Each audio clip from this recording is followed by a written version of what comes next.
बिस्मिल्लाहिर्रहमानिर्रहीम, अस्सलाम वालेकुम। आप देख रहे हैं प्रोग्राम एक्सपर्ट्स। मैं हूं दुआ जमील। प्रोग्राम का आगाज़ करेंगे सबसे पहले अफसोसनाक खबर से। रुकन कौमी असम्बली डॉक्टर आमिर लियाकत हुसैन कराची में इंतकाल कर गए। पुलिस के मुताबिक मुलाजिम कमरे के अंदर गए तो डॉक्टर आमिर लियाकत बेहोश थे और कमरे में धुआं भरा था। फौरी तौर पर उन्हें एक निजी अस्पताल मुंतकिल किया गया, लेकिन वो अस्पताल पहुँचने से पहले ही इंतकाल कर गए। पोस्टमार्टम के लिए पुलिस सर्जन की सरबराही में 3 रुकनी बोर्ड बनाया गया है, जो पोस्टमार्टम के बाद उनकी मौत की वजह का तयन कर सकेगा। नाज़रीन, मजहबी स्कॉलर, मुकर्रर, मेज़बान, सियासतदान डॉक्टर आमिर लियाकत हमा जहद शख्सियत के मालिक थे। उन्होंने अपने करियर का आगाज़ अखबार से किया, FM रेडियो से होते हुए न्यूज़ कास्टर बने, फिर देखते ही देखते मकबूलियत की बुलंदियों को छुआ और एक्सप्रेस न्यूज़ समेत मुख्तलिफ TV चैनल्स पर रमज़ान ट्रांसमिशन के जरिए कामयाबियों के झंडे गाड़े। वालिदैन के नक्शे कदम पर चलते हुए उन्होंने सियासत के मैदान में भी कदम रखा। 2002 से 2007 तक MNA रहे।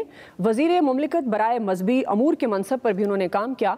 2018 में तहरीक इंसाफ के टिकट पर उन्होंने इलेक्शन लड़ा और कामयाबी हासिल की। डॉक्टर आमिर लियाकत हुसैन के इंतकाल पर प्राइम मिनिस्टर, वज़ीर आला समेत सियासी समाजी शख्सियात की जानिब से गहरे दुख और गम का इजहार किया गया। उनकी दर्जात की बुलंदी के लिए दुआ की गई। इस पर हम ताज़ा तरीन तफसीलात भी लेंगे। हमारे साथ हमारे नुमाइंदे ज्वाइन कर रहे हैं। नईम खानज़ादा, ब्यूरो चीफ कराची फैसल हुसैन साहब भी हमारे साथ मौजूद होंगे। साथ ही हमें ज्वाइन करेंगे रहनुमा MQM पाकिस्तान ख्वाजा इजहारुल हसन साहब। नईम खानज़ादा, मैं सबसे पहले आपकी तरफ आ रही हूँ। सबसे पहले तो ये जानना चाहेंगे, मौत की वजह मालूम हो सकी डॉक्टर आमिर लियाकत की?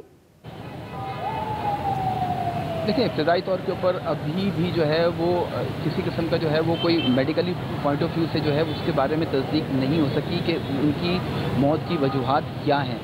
लेकिन उनको जो जिस तरह से मुंह से झाग निकले और जिस तरह, जैसा कि आपने भी बताया कि उनके मुलाजिम जब वहाँ पर गए तो वो नींद बेहोशी की हालत में थे और जब उनको लेकर आए तो तकरीबन 2 मुलाजिम और थे। उनको जब और उसके अलावा मदद के लिए मज़ीद लोगों को बुलाया गया और जब एम्बुलेंस के ज़रिए जो है वो निजी अस्पताल जो है उनको फौरी तौर के ऊपर तिब्बी इमदाद के लिए ले जाया गया, तो उसी टाइम जो यही बताते हैं जो उनके जो मुलाजिम से जो हमारी बात हुई है तो उनका ये कहना था कि रास्ते में ही दम तोड़ दिया और उसके बाद जब वहाँ पर हॉस्पिटल पहुँचे तो उन्हें तिब्बी इमदाद नहीं दी जा सकी। जब जैसे ही वहाँ पर पहुँचे हैं तो डॉक्टर्स ने उसकी कुछ लम्हों के बाद जो है वो तस्दीक कर दी थी कि उनका जो है वो इंतकाल हो चुका है। उसके बाद जो है वो जिन्ना हॉस्पिटल ले जाया गया और जिन्ना हॉस्पिटल ले जाया गया वहाँ पर जो है इसकी पोस्टमार्टम के लिए, लेकिन उनकी जो साबका जो वाइफ अहलिया थी बुशरा साहिबा, वो अपनी जो बेटी हैं दुआ उनके साथ वहाँ पर पहुँची और वहाँ पर उनका जो है उनके जो फर्जंद हैं वो UK के अंदर जो है वो मुकीम है इस वक्त, और उन्होंने जो है वो ये गुजारिश की कि जब तक मैं यहाँ पाकिस्तान ना आ जाऊँ उस वक्त तक जो है वो पोस्टमार्टम ना किया जाए। तो उसके बाद जो है डॉक्टर आमिर लियाकत हुसैन की जो है वो डेड बॉडी को जो है वो सरखाने में रख दिया गया। जी, तो नमाज जनाजा कब होगा, क्या इसकी तफसीलात हैं? तदफीन किस कब्रिस्तान में की जाएगी? देखिए, इम्कान जो अभी ज़ाहिर यही किया जा रहा है कि इनकी जो तदफीन जो है वो हफ्ते को जो है वो मुतवक्के है, इसलिए कि कल जो है उनके साहबजादे आते हैं और उसके पोस्टमार्टम का जो होता है उसके बाद ही जो है वो इनके फैमिली जो है वो फैसला करेगी कि इसके तारीख जो किस वक्त जो है वो किया जाएगा। लेकिन जो इम्कान ज़ाहिर ये किया जा रहा है कि हफ्ते के दिन जो है तदफीन होगी, जबकि जो इनकी तदफीन के जो मुकाम है उसमें जो गालिब इम्कान यही है कि इनकी जो अब्दुल्ला शाह गाजी रहमतुल्लाह अलैह का जो मज़ार है उसमें जो है इनके वालिदैन की जो कब्र है और इनकी जगह पे इनकी मुकर्रर है इनके वो हासिल की हुई, तो वहाँ उनकी तदफीन का इम्कान है। जी, सही है।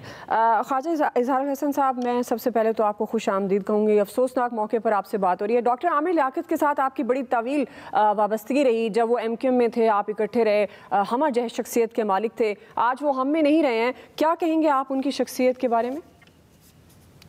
बहुत शुक्रिया।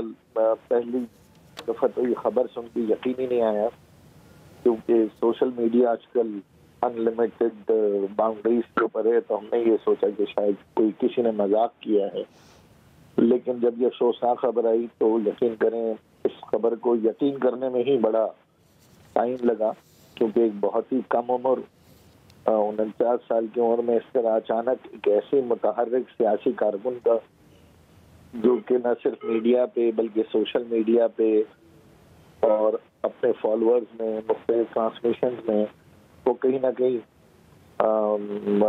छाए रहते थे।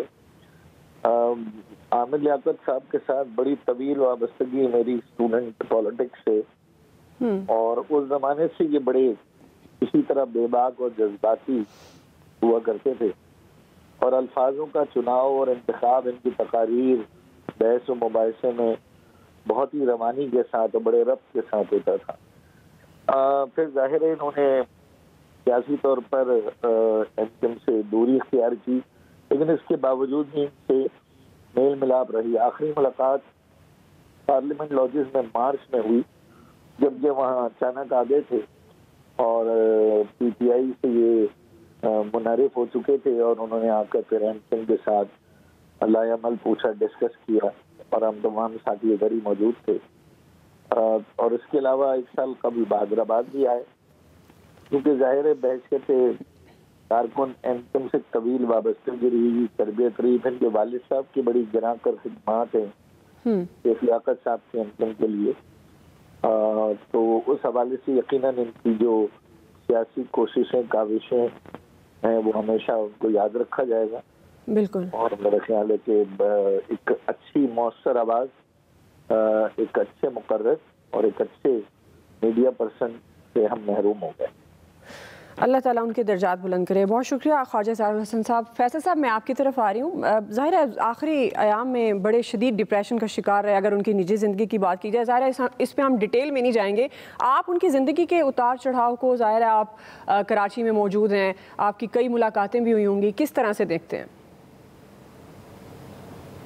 देखिए, मेरा तो डॉक्टर आमिर लियाकत के साथ एक बहुत ज़ाती नौयत का ताल्लुक़ था।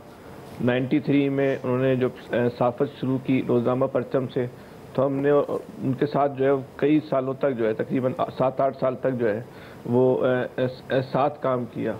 वो उनकी कई जो है खूबियाँ, लोग उनके सिर्फ मतनाज़ा पहलुओं को पे बात करते हैं और ख़ास तौर पे सोशल मीडिया की दुनिया में जो है तो उनके से मतनाज़ा पहलुओं पर ही जो है गुफ्तगू की जाती है, लेकिन उनकी जो खूबियाँ हैं उससे लोग सरफ़ नज़र करते हैं।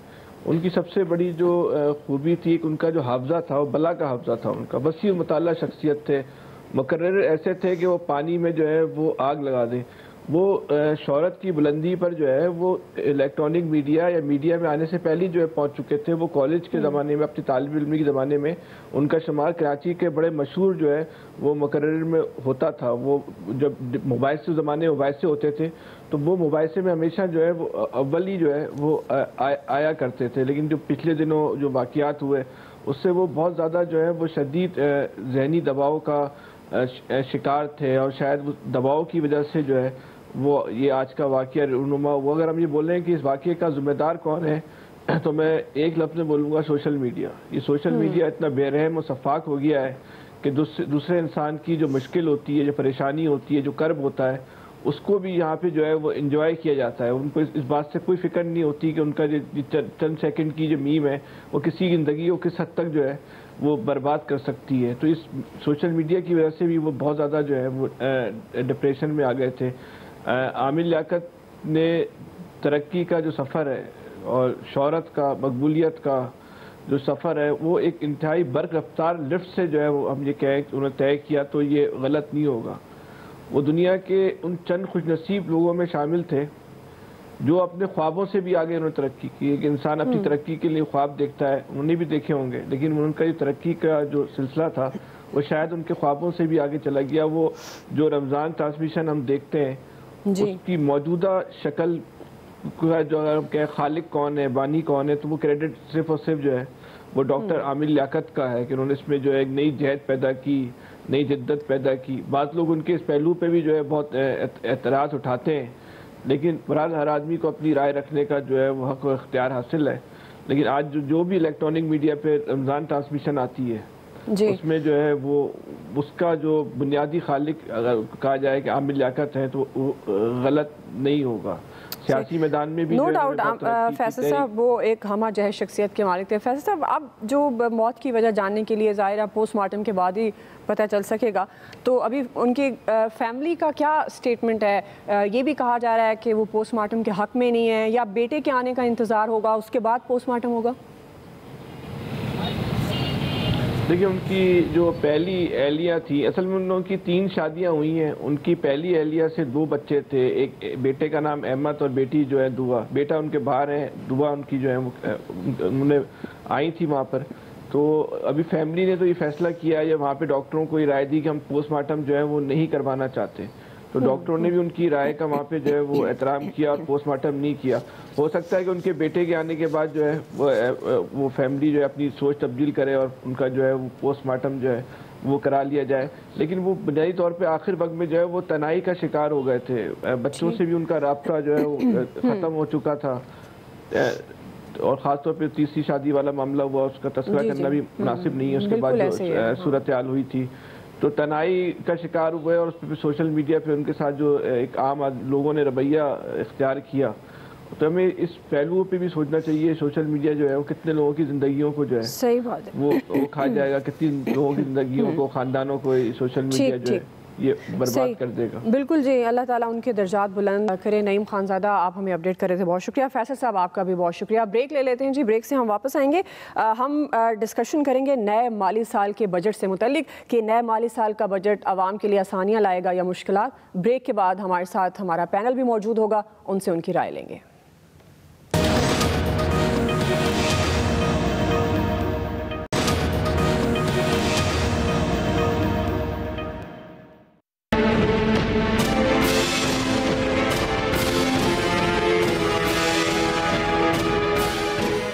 अगर आज हमारी हुकूमत होती तो ये माशी बहरान ना जो इस वक्त मुल्क के अंदर है, ये लोड शेडिंग ना होती, ये महंगाई ना होती जो इस मुल्क के अंदर है, ये 100% जो पहले 50 दिन उन्होंने अभाम पैदा किया उसकी वजह से पूरी मार्केट और मंडियों का सेंटिमेंट तबाह हुआ, आपकी करेंसी डीवैल्यू हुई और इनकी मिसमैनेजमेंट और बद इंतजामी की वजह से ये लोड शेडिंग का बहरान के साथ आया। ये खुद साख्ता इनका अपना क्रिएटेड क्राइसिस है जो मुआशी बहरान है। और ये अगर ये रजीम चेंज ऑपरेशन सिर्फ पाकिस्तान की खुददारी के खिलाफ नहीं हुआ, ये पाकिस्तान की मईशत पे भी ड्रोन हमला हुआ है। वेलकम बैक नाज़रीन, हम इस हिस्से में बात कर रहे हैं नए माली साल के बजट के हवाले से कि आवाम के लिए आसानियाँ लाएगा या मुश्किलात। और इस हिस्से में हमें ज्वाइन किया है अरशाद अंसारी साहब ने, खुर्रम शहजाद साहब हमारे साथ मौजूद हैं और डॉक्टर खाकान नजीब जो साबिक मुशीर ख़जाना भी रहे हैं हमारे साथ मौजूद हैं। IMF की शराइत और अहदाफ पर मबनी बजट की तैयारियाँ जारी हैं। गवर्नमेंट अपना पहला बजट पेश करने जा रही है। गवर्नमेंट और वज़रा की जानिब से ये खबरदार किया जा रहा है कि आइंदा माली साल का बजट सख्त होगा, पेट्रोलियम मसनूआत की कीमतें बढ़ेंगी, नए टैक्स लगेंगे, सारी जिम्मेदारी PTI पर डाली जा रही है। बजट से पहले आज कौमी इक्तिसादी जायजा रिपोर्ट जारी की गई है जिसमें इस बात का एतराफ़ किया गया है कि रवां माली साल के लिए मुकर्रर किए गए अक्सर अहदाफ हासिल कर लिए गए हैं। जायजा रिपोर्ट के मुताबिक GDP ग्रोथ 6% रही, ज़राई सनती खिदमात में तरक्की देखने में आई, बरामदात रिकॉर्ड सतह पर रही, जबकि फीकस आमदनी में भी हदफ से ज़्यादा इजाफा हुआ। नाज़रीन, अदादो शुमार के मुताबिक महंगाई, करंट अकाउंट और तिजारती खसारा और दरामदात के तयशुदा अहदाफ हासिल नहीं हो सके। थोड़ी देर पहले ही साबिक प्राइम मिनिस्टर इमरान खान साहब ने मीडिया टॉक की है इक्तिसादी जायजा रिपोर्ट पर। अपनी हुकूमत की उन्होंने कहा कि बड़ी कामयाबी है और साथ ही उन्होंने ये दावा कर दिया कि PTI ने मईशत समेत मईशत की जो सम थी उसको दुरुस्त किया है, लेकिन जो मौजूदा गवर्नमेंट है इसने उसे फिर तबाह कर दिया है। मैं अपने तमाम पैनल को खुशामदीद कहूँगी। अरशाद अंसारी साहब, मैं आपसे आगाज़ कर रही हूँ। नए माली साल का बजट पेश करने जा रही है गवर्नमेंट और साथ ही खबरदार करिए कि आइंदा बजट बड़ा सख्त होगा। आप किस तरह से देख रहे हैं कि नए माली साल का बजट आवाम के लिए कितना सख्त होगा? क्या आपको भी लगता है अदादो शुमार को देखते हुए कि मुश्किलात मज़ीद बढ़ेंगी? जी देखें, जो कल बजट पेश करने जा रहे हैं इसमें तो कोई दो राय नहीं है कि हुकूमत के पास कोई माली कुशन जो है वो कोई ज़्यादा नहीं है और इसलिए गवर्नमेंट कोई आवाम को कोई बहुत बड़ा रिलीफ नहीं दे सकती। और इस जो अगला बजट है इसमें इकॉनमी को जो है वो स्लो डाउन करने की तरफ जो है वो इनका फोकस रहेगा, क्योंकि पिछले माली साल में जो सारा जो फोकस रहा है वो हमारी जो है वो कंज्यूमर लेड और इंपोर्ट लेड इकॉनमी की वजह से ओवर हीट जो है वो हमारी इकॉनमी हो गई थी और हमारी ग्रोथ जो है वो ज़्यादा थी, जिसकी वजह से हमारे रुपये पे प्रेशर आया, करंट अकाउंट जो है वो खसारा उस पर प्रेशर आया, तो जिसकी वजह से ये सारे जो है वो मसाइल सामने जो है वो नज़र आ रहे हैं ये आए। और अब गवर्नमेंट जो है ये करने जा रही है कि अगले माली साल के बजट में जो है वो कुछ थोड़ा सा स्लो डाउन करेगी।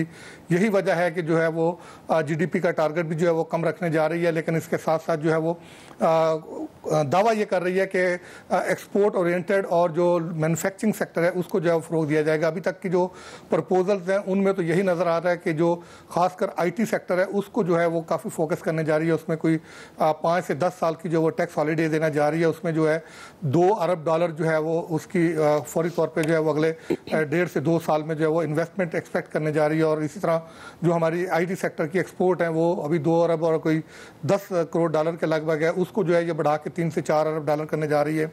और जो ओवरऑल जो आउटलेट है बजट का वो जो फेडरल बजट है उसका जो है वो 9500 अरब रुपए के लगभग जो है वो तजवीज़ किया जा रहा है। जो कंसोलिडेटेड वफाक और सूबों का है वो 12,000 से ऊपर का है और टैक्स का जो टारगेट है वो 7 ट्रिलियन रुपीस से जो है वो ज़्यादा रखा जा रहा है। और टैक्स के कुछ एग्जम्पशंस के हवाले से कुछ IMF के साथ कोई मामला पे डेड लॉक है और तो ये की जा रही है कि शायद आज शाम तक जो है वो क्लियरेंस हो जाएगी और रात तक जो है वो पार्ट 2 जो है वो फाइनल हो जाएगा। और में टैक्स एग्जम्पशन जो है वो IMF का ये ख्याल है कि वो 1000 अरब के करीब जो है वो नए टैक्सेशन मेजर ले और गवर्नमेंट जो है वो कुछ 750 अरब के करीब जो है टैक्सेशन मेजर लेने जा रही है। इसी तरह IMF का ये कहना है कि जो पर्सनल इनकम टैक्स है उसको बढ़ाया जाए। गवर्नमेंट की कोशिश है कि उसको कम से कम बढ़ाया जाए, इससे सैलरी का जो क्लास है उस पर इफेक्ट आएगा।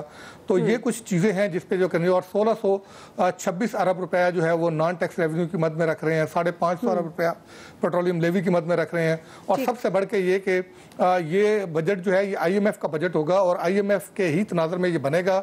और ये गवर्नमेंट अगर IMF से हट के बनाने की कोशिश करेगी तो वही गलती करेगी जो शौकत तरीन ने पिछले बजट में की थी। उस वक्त भी हमने कहा था कि ये 3 महीने के बाद इनको रिव्यू करना पड़ेगा और ऐसा ही हुआ। फिर सख्त शराइत मानना पड़ी और ये बजट IMF के रिव्यू के तनाज़र में बनेगा। उसमें 1 जुलाई से जो सबसे ज़्यादा जो इस वक्त फोकस है और आवाम तंग है वो है महंगाई।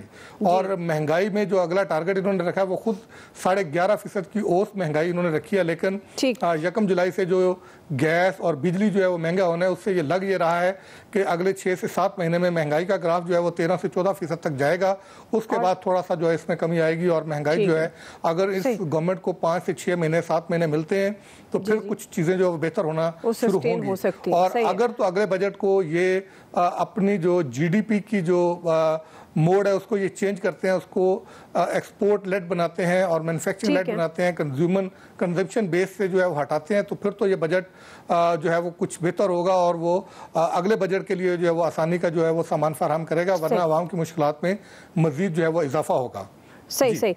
डॉक्टर खाकान नजीब साहब, जिस तरह अरशाद अंसारी साहब ने बड़ी डिटेल से वजाहत कर दी कि ये किस मद में क्या क्या होगा और किस तरह का बजट गवर्नमेंट देने जा रही है, जो जैसे उन्होंने कहा कि IMF का ही बजट होगा। अभी इमरान खान साहब साबिक वज़ीर आज़म कह रहे थे कि IMF का हम पे बड़ा प्रेशर था, इसके बावजूद हमने कीमतों में जो सस्टेनेबल रखी कीमतें हमने बढ़ाई नहीं है।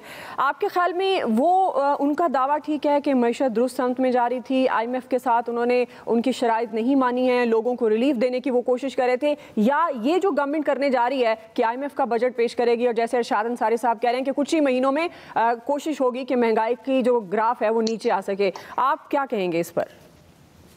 बिस्मिल्लाहिर्रहमानिर्रहीम, thank you for having me on express. देखिए, सबसे पहले तो एक तासुर है पूरे पाकिस्तान में कि जैसे बिजली की कीमतों का तयन, गैस की कीमतों का तयन और डीजल और पेट्रोल की कीमतों का तयन जो है वो IMF करता है और हमें बताता है कि हमें उसको क्या रखना है। ये बिल्कुल गलत तासुर है। बिजली की कीमत का तयन अभी हुआ है और वो नेपरा ने किया है, जो आपकी रेगुलेटरी अथॉरिटी है।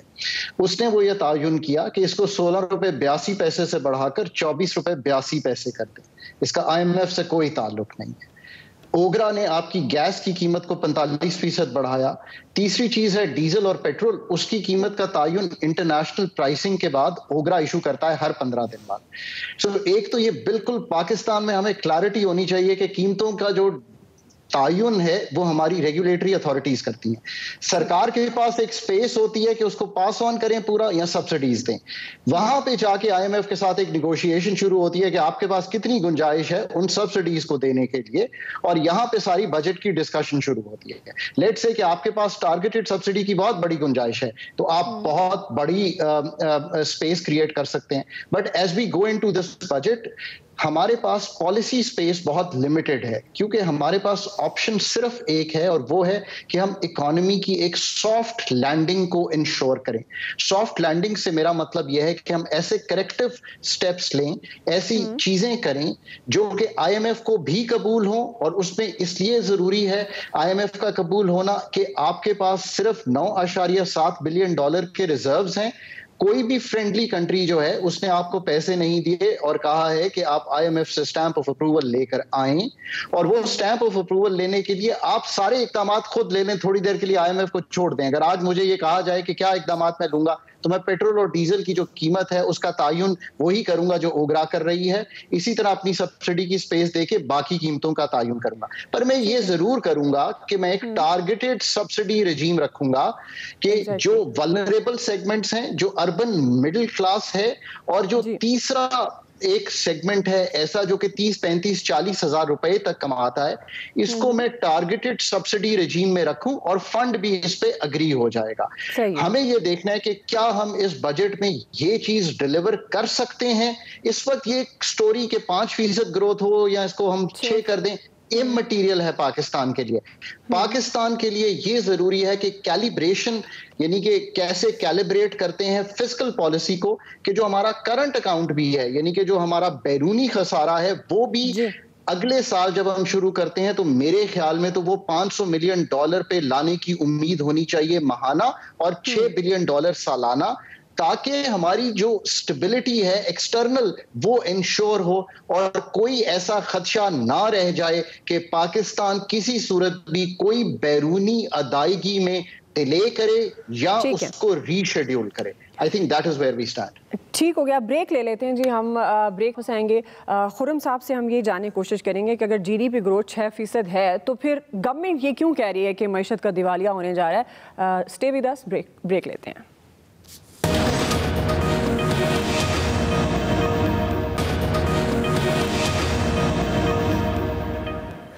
वेलकम बैक नाज़रीन।